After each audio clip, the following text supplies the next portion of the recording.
Good evening student. या सेशनमध्ये आपण RTI ॲक्टचा भाग 2 डिस्कस करणार आहोत.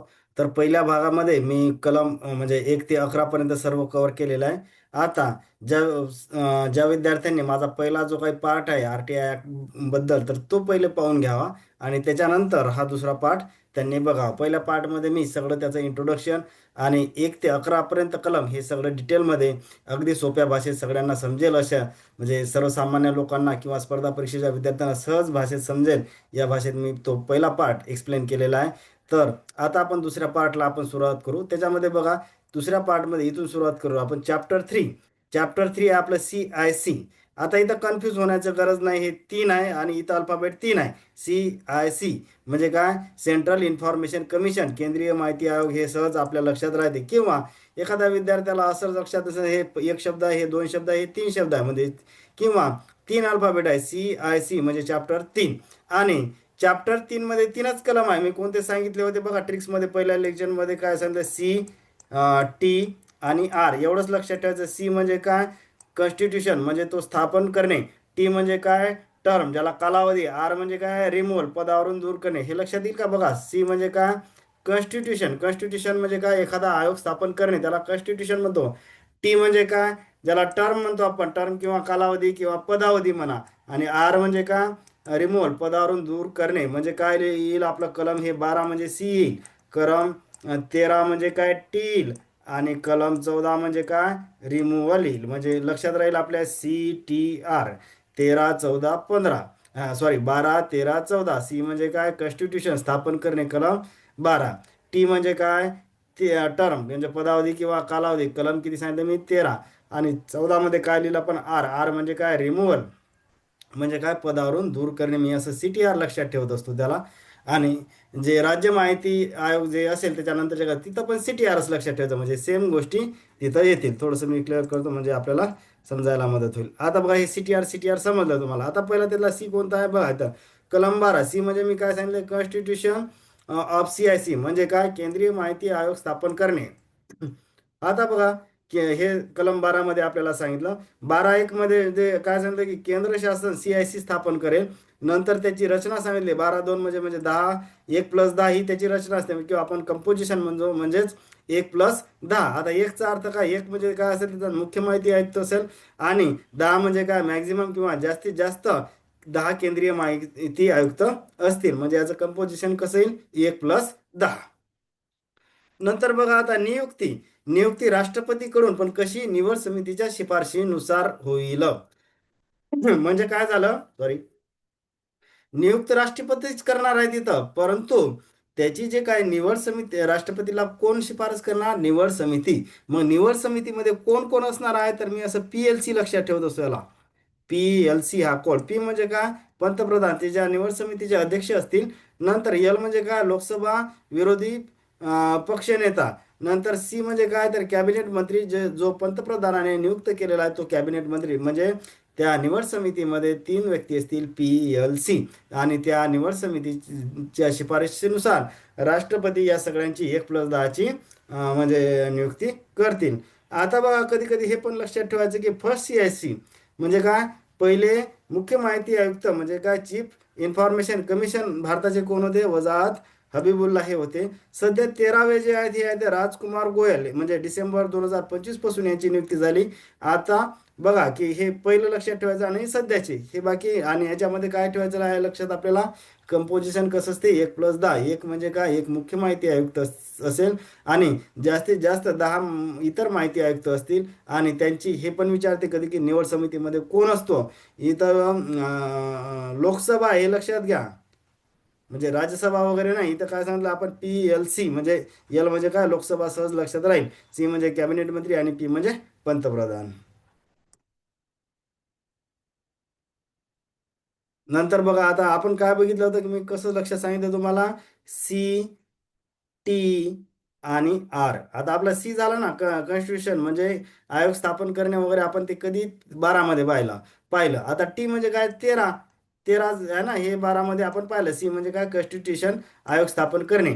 टी म्हणजे आता आपण आलो कलम 13. इथं 13 आली तर मी 12 मध्ये आपण सी बघितला.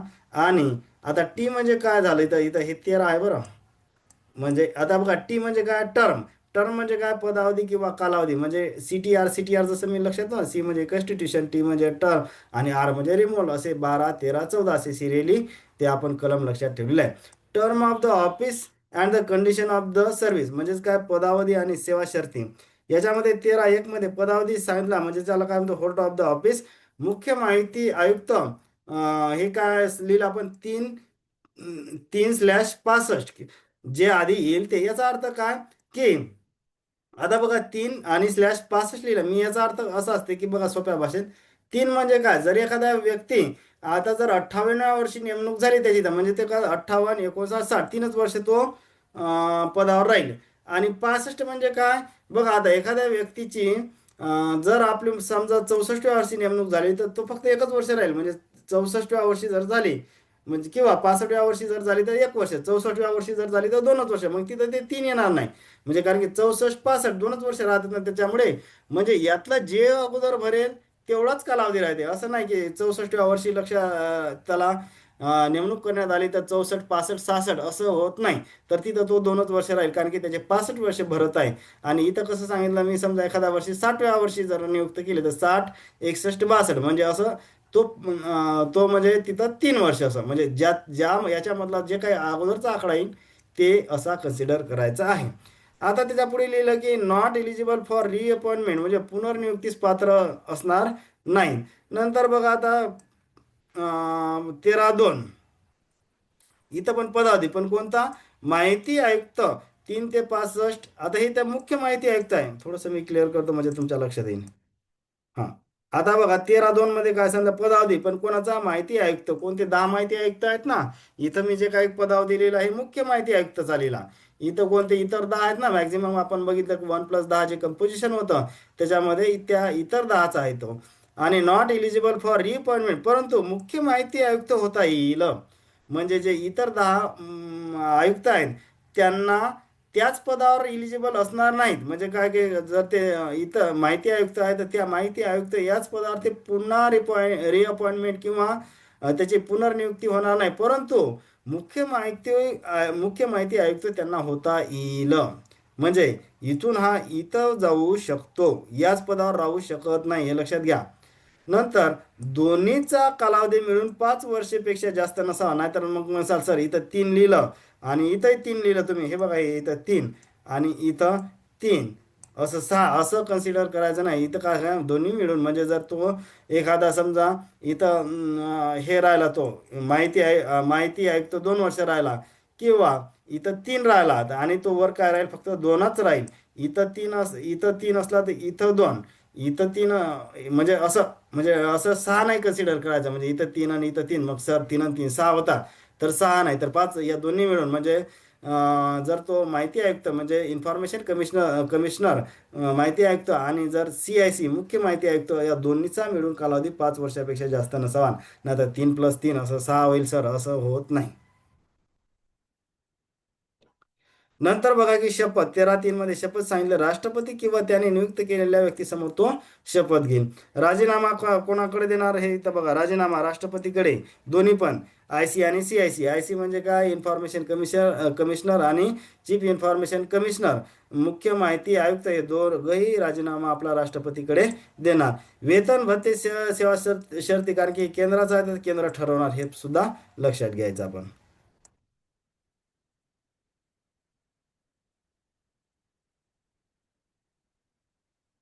पुढची स्लाईड. आता आपलं बघा मी काय सांगितलं तर CT आणि R. आता आपल्या कोर्स 2 गोष्टी झाल्या ना.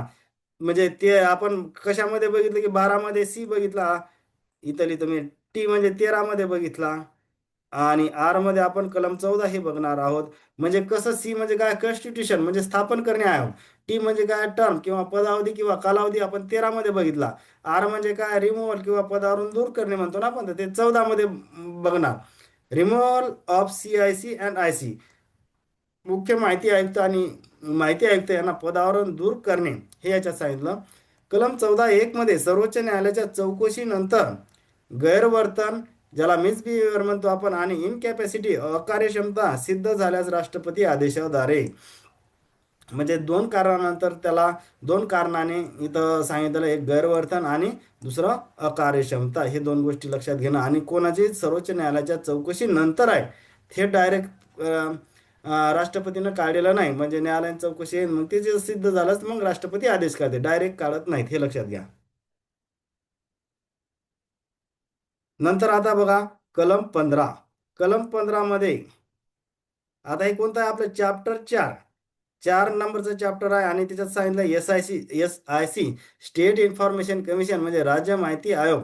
आणि राज्य माहिती आयोग म्हणजे आपला राज्य कोणता आहे, महाराष्ट्र आहे, नाही तर इथे लिहितो मी महाराष्ट्र, असा शब्द लिहितो मी. म्हणजे बघा आता काय, महाराष्ट्र असं लिहिलं मी, आता ब्रॅकेटमध्ये. आता बघा इथं किती शब्द आहेत किंवा हे अल्फाबेट आहे, म 1, ह 2, र 3 आणि ष्ट्र 4, म्हणजे महाराष्ट्र 4 शब्द आहेत. म्हणून चॅप्टर 4 मी असं लक्षात ठेवतो, म्हणजे गोंधळ होण्याचं कारण नाही. आता बघा, आपला रूल काय, जसा सेंट्रलच्या वेळेस आपण 12, 13, 14 मध्ये CTR बघितला, इथं सुद्धा CTRचाच रूल लावायचा आहे. CTR. आता बघा, सी म्हणजे किती आहे, 15. 15 म्हणजे सी म्हणजे काय, कॉन्स्टिट्यूशन किंवा स्थापन करणे. नंतर इथं कोणता येईल, कलम 16 येईल. हे इथं लक्षात घ्या, म्हणजे अवघड काय नाही त्याच्यात. हे 15 लिहिलं मी, इकडे 16 लिहिलं आणि आर लिहिलं इथं 17. म्हणजे जसं आपण तिकडे CTR लिहिलं होतं, सेम वे मी CTR लिहिणार. सी म्हणजे 15 म्हणजे कोणता, कॉन्स्टिट्यूशन किंवा स्थापन करणे आयोग. नंतर टी म्हणजे काय, टर्म, ज्याला आपण पदावधी किंवा कालावधी म्हणतो. आर म्हणजे काय, रिमूव्हल, 17 मध्ये रिमूव्हल किंवा पदावरून दूर करणे येईल. आता बघा इकडे थोडं क्लिअर करतो मी याला.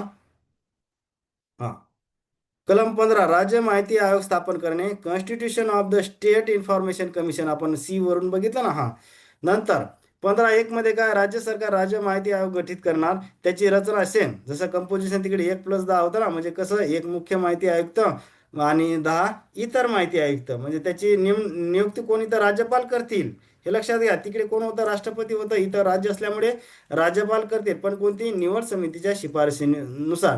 तिकडे जशी निवड समिती होती ना, PLC, म्हणजे काय, पंतप्रधान, लोकसभेचा विरोधी पक्षनेता आणि एक कॅबिनेट मंत्री. आता इथं काय ना, MVC, तिकडे PLC होता आपला. एम म्हणजे काय, मुख्यमंत्री अध्यक्ष असेल, हे राज्याचे आहे ना. नंतर विधानसभेचा विरोधी पक्षनेता असेल आणि कॅबिनेट दर्जाचा एक मंत्री असेल, जो मुख्यमंत्री यांनी नियुक्त केलेला आहे. म्हणजे इथं काय आहे, MVC.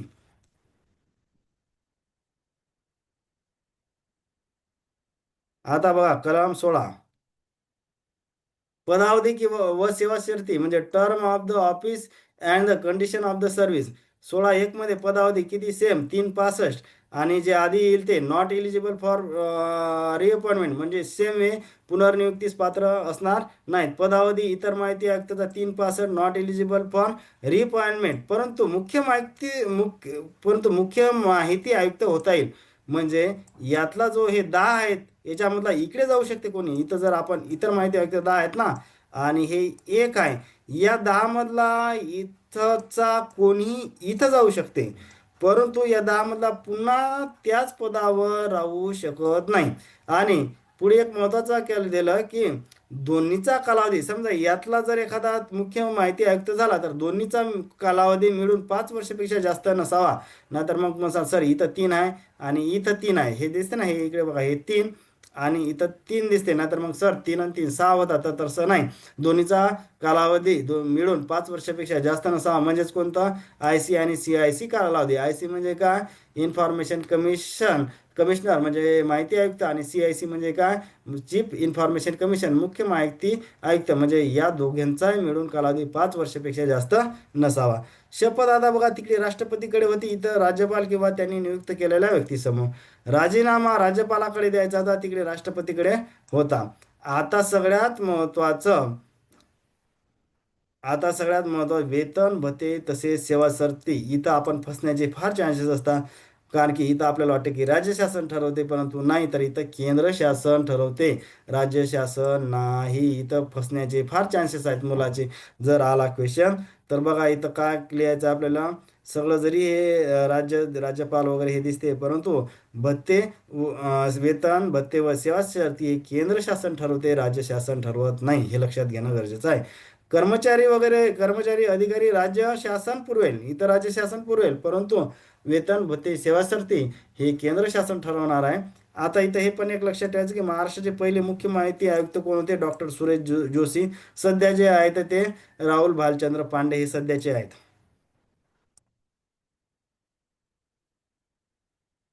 पुढचा कलम.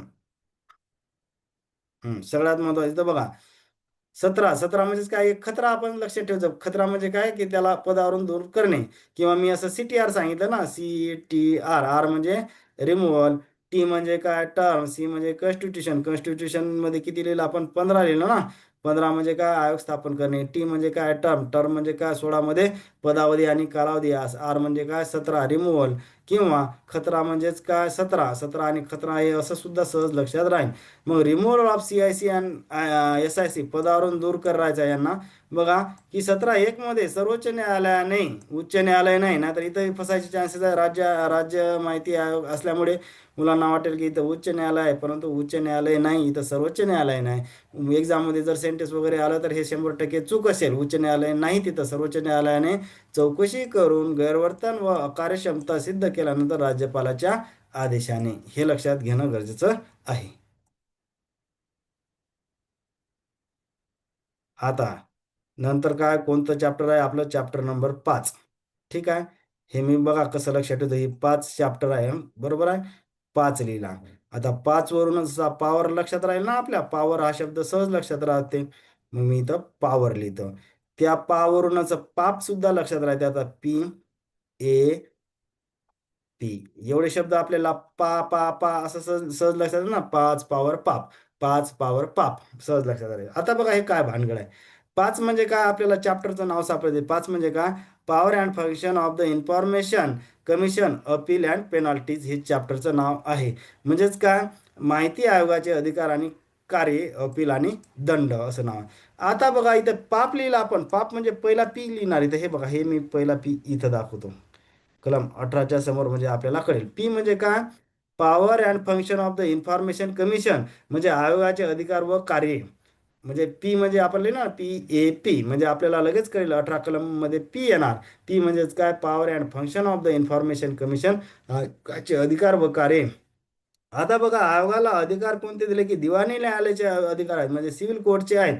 इथं सगळ्यात महत्त्वाचं, अटक करता येत नाही ना. तर परीक्षेत आलं ना, अटक करता येते, 100% चूक.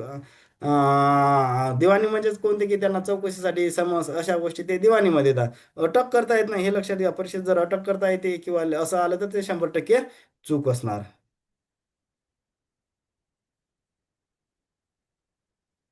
आता कलम 19. कलम आपण असा शब्द लिहिलो ना, 5 प्रकरण जे आहे.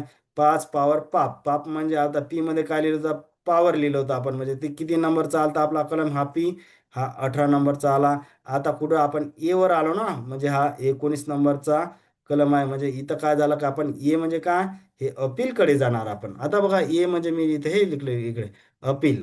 आता बघा, पहिले अपील जनमाहिती अधिकारी विरुद्ध त्याच्या ऑफिसमधील वरिष्ठ अधिकाऱ्याकडे 30 दिवसाच्या आत करावे. आणि या वरिष्ठ अधिकाऱ्याने 30 दिवसाच्या आत निकाली काढावे किंवा निर्णय द्यावा.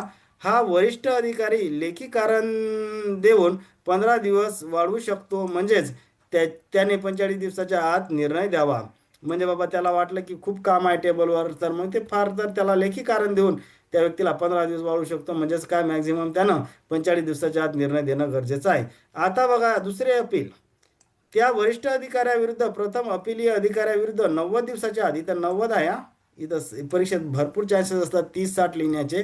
तर दुसरे अपील 90 दिवसाच्या आत आहे, हे लक्षात घेणं गरजेचं आहे. 90 दिवसाच्या आत राज्य किंवा केंद्रीय माहिती आयोगाकडे अपील करता येईल. If the 30-60 days option in the exam that is completely wrong, म्हणजे परीक्षेत जर दुसरं अपील 30-60 असं काही दिवस आलं ना, तर ते 100% रॉंग करायचं आहे त्याला. केंद्रीय किंवा राज्य आयुक्त राज्य माहिती आयोगाचा निर्णय बंधनकारक आहे. म्हणजे याच्या विरोधात तुम्हाला सुप्रीम कोर्टात किंवा उच्च न्यायालयात कुठेच जाता येत नाही. यांचा निर्णय फायनल असते. आता बघा इकडे मी लिहिलं हे कसं वर्क करते. आता इथं थोडंसं तुम्हाला फेंड दिसत असेल, पण तरी बघा सहज समजेल. आता मी लिहिलं की एक्स व्यक्ती जनमाहिती अधिकारीकडे माहिती मागतो. 30 दिवसाच्या आत त्यांनी माहिती न दिल्यास, आता हा जो काही एक्स व्यक्ती आहे, हा काय करणार? त्याला बाबा मला या प्रकरणाबद्दल माहिती पाहिजे, असा तो फी वगैरे भरून जे काय असेल 10 रुपये वगैरे ते फी भरून ॲप्लिकेशन देणार त्या जनमाहिती अधिकाऱ्याला आणि त्याला म्हणणार की मला या गोष्टीबद्दल तुम्ही माहिती द्या. मग काय झालं की समजा त्या जनमाहिती अधिकाऱ्यानं 30 दिवसाच्या आत माहिती दिली नाही तर आता काय झालं प्रकरण लक्षात द्या. एक्स व्यक्तीनं काय केलं की जनमाहिती अधिकाऱ्याकडं, हा जनमाहिती अधिकारी आहे त्याच्याकडं अर्ज केला आणि त्याला या प्रकरणाबद्दल मला माहिती पाहिजे असा अर्ज केला. तर त्या व्यक्तीनं काय केलं, हा जनमाहिती अधिकाऱ्यानं 30 दिवसाच्या आत त्याला माहिती दिली नाही. आता बघा, 30 दिवसाच्या आत जर माहिती दिली नाही तर मग तो व्यक्ती काय करेल, या जनमाहिती अधिकाऱ्याच्या विरुद्ध म्हणजे काहीतरी अपील करेल ना. ते कोणाकडं, वरिष्ठ अधिकारी म्हणजे त्याला आपण म्हणतो प्रथम अपील कोणाकडं करणार, वरिष्ठ अधिकारी. कारण की या जनमाहिती अधिकाऱ्याच्या वर त्याच्याच ऑफिसमधला एक वरिष्ठ अधिकारी असेल किंवा त्याला प्रथम अपिलीय अधिकारी म्हणा तुम्ही, त्या वरिष्ठ अधिकाऱ्याकडं कंप्लेंट किंवा अपील किती दिवसाच्या आत करणार, 30 दिवसाच्या आत. म्हणजे समजा फॉर एक्झाम्पल या एक्स व्यक्तीनं 1 जानेवारीला चालू आहे, त्या 1 जानेवारीला जर माहिती मागण्यासाठी अर्ज भरला तर 30 जानेवारीला इथं त्याची मुदत संपते. मग 30 जानेवारीपासून आता 30 जानेवारीपर्यंत यांना माहिती देणं अपेक्षित होतं त्याला, कारण की 30 दिवसाच्या आत माहिती द्यायची असते ना.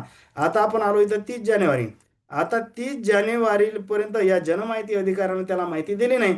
मग हा व्यक्ती काय करेल, या 30 जानेवारीपासून 30 दिवसाच्या आत पहिले अपील कोणाकडं करणार, या वरिष्ठ अधिकाऱ्याकडे करणार. आता वरिष्ठ अधिकाऱ्याने त्याला उडवाउडीची उत्तरं दिली किंवा त्यांना माहितीच दिली नाही तर मग आणखीन हा एक्स व्यक्ती काय करणार, इथून 90 दिवसाच्या आत कोणाकडे अधिक माहिती हे करणार अपील, राज्य किंवा केंद्र माहिती आयोगाकडे. म्हणजे याला दुसरे अपील म्हणतो. हे किती दिवसाच्या आत, 90 दिवसाच्या आत. कोणाविरुद्ध, या वरिष्ठ अधिकाऱ्यानं. कारण की यानं त्याला उडवाउडीचे उत्तर दिले, मग तो काय करणार, आता त्याच्याजवळ ऑप्शनच नाही. बघा आता त्याच्यावर ऑप्शन नसल्यामुळे तो काय करणार, राज्य किंवा केंद्र माहिती आयोगाकडे जाणार. म्हणजे 90 दिवसाच्या आत त्यानं वरिष्ठ अधिकारी विरुद्ध राज्य किंवा केंद्र माहिती आयोगाकडे दुसरं अपील करायचं आहे. म्हणजे पहिलं अपीलासाठी किती, 30 दिवस. दुसऱ्या अपीलासाठी किती, 90 दिवस. 90 दिवस म्हणजे एक्झॅक्ट 90 नाही, म्हणजे 1 दिवसातही करू शकतो तो, 2 दिवसातही करू शकतो, 15 दिवसात करू शकतो, 60 दिवसात, 70 दिवसात. मॅक्झिमम तो 90 दिवसाच्या आत करू शकतो. 91व्या दिवशी तो अपील करू शकत नाही. लक्षात येईल सगळ्या गोष्टी. नंतरची स्लाइड. आता कलम 20, जसं आपण PAP सांगितलं होतं ना, मी 5 मध्ये काय सांगितलं, मी पॉवर. इथे थोडस लिहिलं 5 मध्ये, प्रकरण 5 मध्ये काय सांगितलं, पॉवर. आणि लक्षात कसे ठेवले कलम पाप. पहिल्या याच्यामध्ये काय सांगितलं आपण, पहिल्या याच्यामध्ये पी म्हणजे पॉवर झालं नाही. हे किती होतं कलम आपलं, कलम होता हे 18, याला पॉवर म्हणलं आपण. 19 म्हणजे ए म्हणजे काय, अपील म्हणलं. आता आणखीन पी आला, पी म्हणजे काय, पेनाल्टी. 20 मध्ये पेनाल्टी आहे ना. म्हणजे पापचं बरोबर 3 शब्द आपल्याला. 5 मध्ये काय सांगितलं, पॉवर. पॉवर म्हणजे त्या चॅप्टर 5चं नाव. आणि पाप म्हणजे काय, त्यातले प्रत्येक कलम. पी म्हणजे सांगितलं पहिल्या पी मध्ये 18 म्हणजे इथं पॉवर आहे. 19 मध्ये ए म्हणजे अपील आहे. आणि हा पी म्हणजे 20 म्हणजे काय झालं, पेनाल्टी. ज्याला आपण शास्ती शिक्षा, दंड. सगळ्यात महत्वाचे तुरुंगवास नाही. परीक्षेत तुरुंगवास वगैरे काही लिहिलं तर ते 100% चूक समजायचं. केंद्रीय माहिती आयोग किंवा राज्य माहिती आयोग जन माहिती अधिकाऱ्याला चुकीची माहिती दिली किंवा माहिती वेळेत दिली नाही तर प्रत्येक दिवसाला 250 रुपये, हे दंडाची रक्कम विचारते बरं एक्झाम मध्ये. 250 रुपये प्रत्येक दिवसाला आणि जास्तीत जास्त 25,000 रुपये दंड लावेल. दंड लावण्यापूर्वी जनमाहिती अधिकारी यास त्याचे मत मांडण्याची संधी देण्यात येते. म्हणजे बाबा, तू तुझं काही मत असेल तर तू मांडू शकतो. म्हणजे आता बघा, हे दंडाची रक्कम किती झालेली आहे एक प्रत्येक दिवसाला. म्हणजे काय झालं की जनमाहिती अधिकाऱ्यांना 30 दिवसाच्या आत त्याला माहिती देणं, एखाद्या व्यक्तीला माहिती देणं अपेक्षित असते. परंतु त्यानं काय केलं की 30 दिवसात न देता त्यांना 32 दिवसात दिली. म्हणजे त्याला किती, प्रत्येक त्याच्या मागं 2 दिवस एक्स्ट्रा झाले. म्हणजे प्रत्येक दिवसामागं किती दंड झाला त्याला, 250. आणि दुसऱ्या दिवशी 250, म्हणजे टोटल 500 रुपये दंड भरावा लागणार आहे. मग दंड भरावा लागला म्हणजे दंड भरल्यानंतर असं चालते का की माहिती द्यायची नाही. दंड त्याला फाईन म्हणून, पण माहिती द्यायचीच आहे त्याला. जरी त्यानं दंड भरला, 25,000 भरो का 250 रुपये भरो, पण त्याला माहिती द्यायचीच आहे. त्याला माहिती न दिल्यामुळे किंवा चुकीची माहिती किंवा वेळेवर माहिती न दिल्यामुळेच दंड आला. म्हणजे दंड भरला म्हणून बाबा आता आपलं काम संपलं असं होत नाही. त्याला माहिती द्यायचीच आहे. आणि 25,000 रुपये आता हे कोणाजवळ, हे शासनाच्या तिजोरीत जाते. नाहीतर सर मग त्या ऍप्लिकेशन देणाऱ्याला 25,000, तर लोक नुसते ऍप्लिकेशन देऊनच 25,000 उकडत बसले असते. तसं होत नाही. हे जे काय 25,000 रुपये आहे मॅक्झिमम दंड किंवा 250 रुपये पर दंड हे शासनाच्या तिजोरीत जमा होते. अर्ज करणाऱ्या व्यक्तीला किंवा माहिती मागणाऱ्या व्यक्तीला मिळत नाहीत.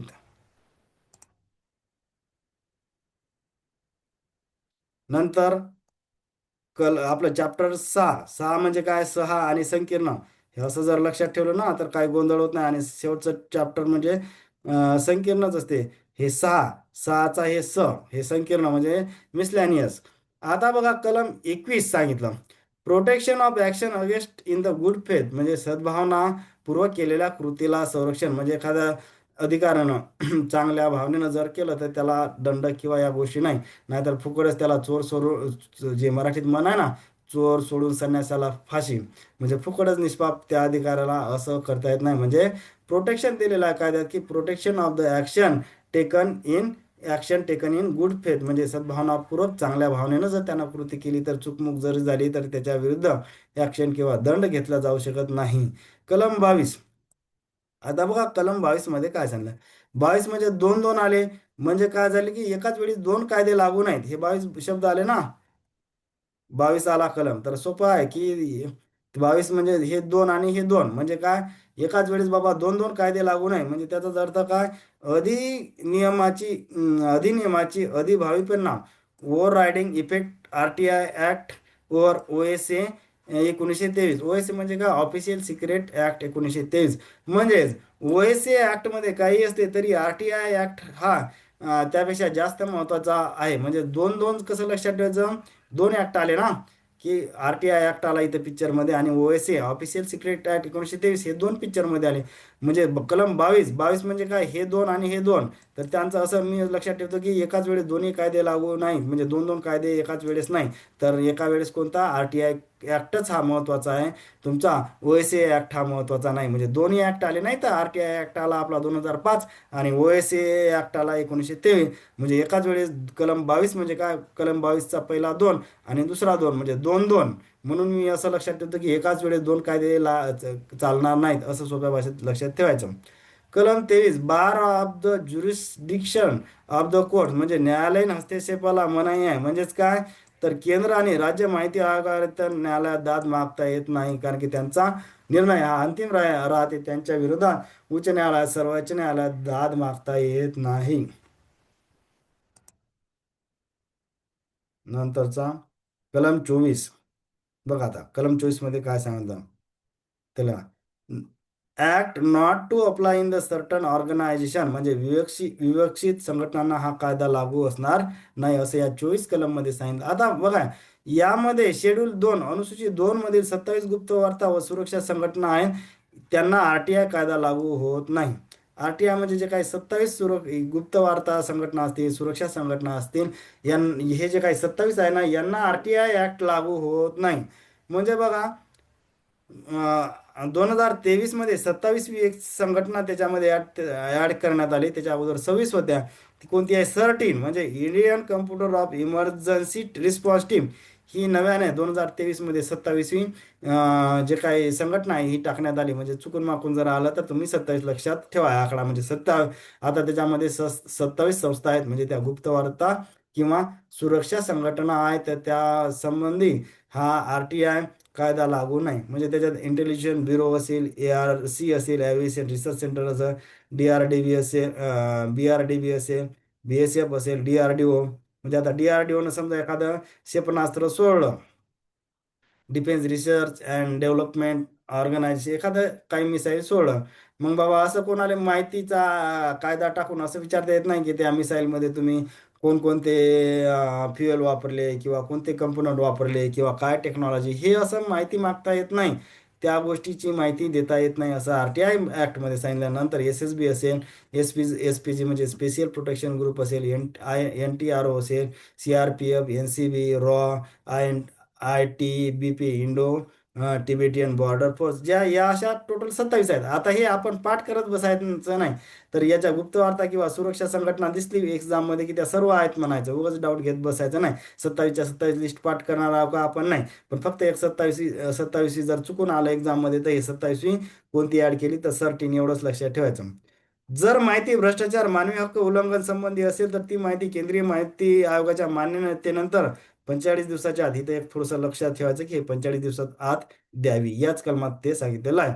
नंतर कलम 25 मध्ये सांगितले की मॉनिटरिंग अँड रिपोर्टिंग, वार्षिक अहवाल केंद्र राज्य आयोग समुचित शासनाला देते. नंतर कलम 26, आता हे काही फारसे एवढे महत्वाचे नाहीत 25 26 नंतर.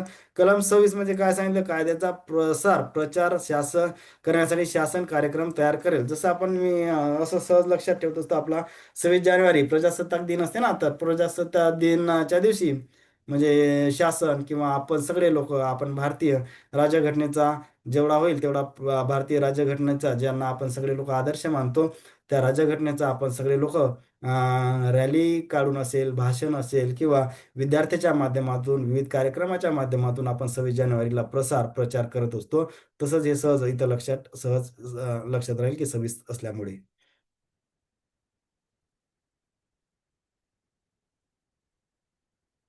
नंतर कलम 27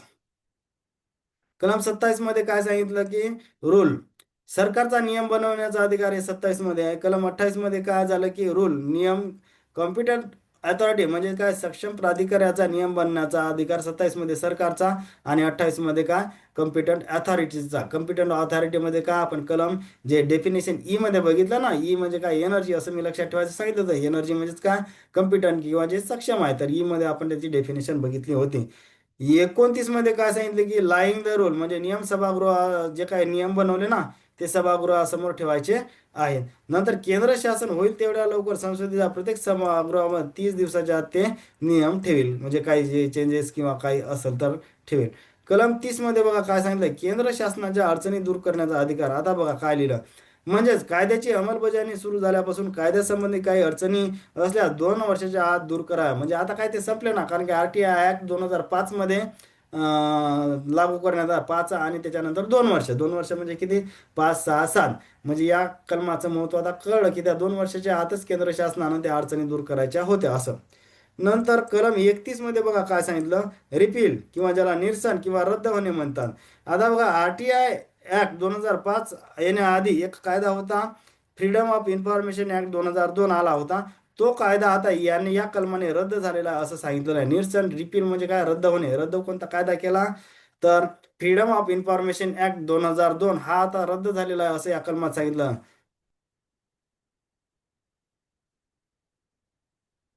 नंतर बघू. हा, शेवटचा याच्यामध्ये आता बघा, हे कलम वगैरे नाही, तर याला आपण अनुसूची म्हटलं आहे किंवा शेड्यूल. याच्यामध्ये 2 शेड्यूल आहेत. अनुसूची 1 मध्ये सगळ्यांच्या शब्द आहेत, आणि अनुसूची 2 मध्ये गुप्तवार्ता आणि व सुरक्षा संघटना. मूळ कायद्यात 18 होत्या, आता किती, 27 आहे ना. मी जसं 27 सांगितलं, एक 27 गुप्तवार्ता किंवा सुरक्षा संघटना. म्हणजे जे काय अनुसूचित 2 आहे हे कलम 24 संबंधी आहेत. आपण कलम 24 मध्ये बघितलं होतं की 27 ज्या सुरक्षा आणि गुप्तवार्ता संघटना आहे, त्याला हा RTI कायदा लागू नाही, हे आपण कलम 24 मध्ये बघितलं होतं. होप करतो की बऱ्याच गोष्टी मी फास्टमध्ये सांगण्याचा प्रयत्न केला. काही गोष्टी समजल्या असतील, काही समजल्या नसतील, कारण की मी फार काही असा कायदा तज्ञ नाही. पण माझ्या प्रयत्नानं, म्हणजे मी माझ्या लेवलनं सोप्या भाषेत तुम्हाला सांगायचा प्रयत्न केला. जर आपलं चॅनल माहिती आवडली असेल तर आपल्या चॅनल लाईक, सबस्क्राईब आणि शेअर करायला विसरू नका. थँक्यू.